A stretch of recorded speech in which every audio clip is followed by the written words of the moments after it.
Good morning, all of you, and welcome to the YouTube channel where we are discussing on business communication. As you know, in the last episode, we have discussed on Maslow's hierarchy. I have got a question from a friend of mine, Jay Desai. So, yes, Jay, thank you for the question. This question is, how can we associate Maslow's hierarchy in our day-to-day company hierarchy module, and how you can actually connect those things. So let's start with it. This Maslow's hierarchy has a lot to do with the human psychology. So as you know, the very basic and the first step of Maslow's hierarchy is to satisfy the basic need of roti, kapda, makan, that is food, water, shelter. So if we talk about security guards or maids, their only concern is what they will eat at the end of the day, right? Now, as a human psychology, when that thing is satisfied, when I know what I'm going to eat at the end of the day, the very second thing I want is I want a financial security, I want a health security. So that comes up to a level of clerks operating in our companies where they are concerned with it. Along with the food, water, shelter, they also want the security. Okay, now again, once these two things are satisfied, at the third level, we want to form a peer.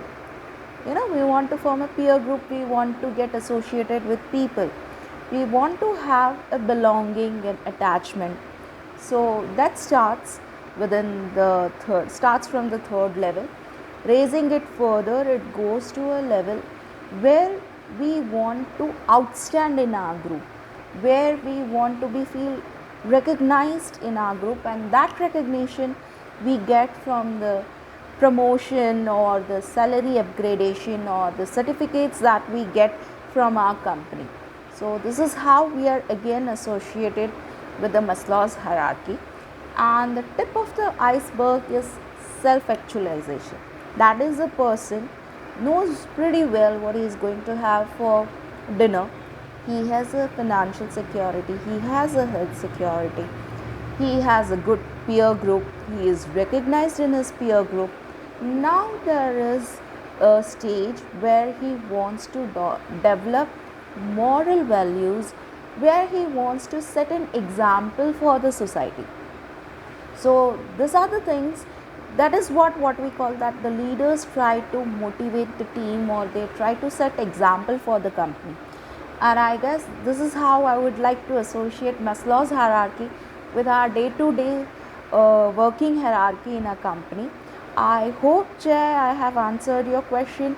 Please do let me know with your comments. And yes, friends, in case if you have any questions, I'll be glad to answer them. Please do like, share and subscribe my channel. Thanks for watching.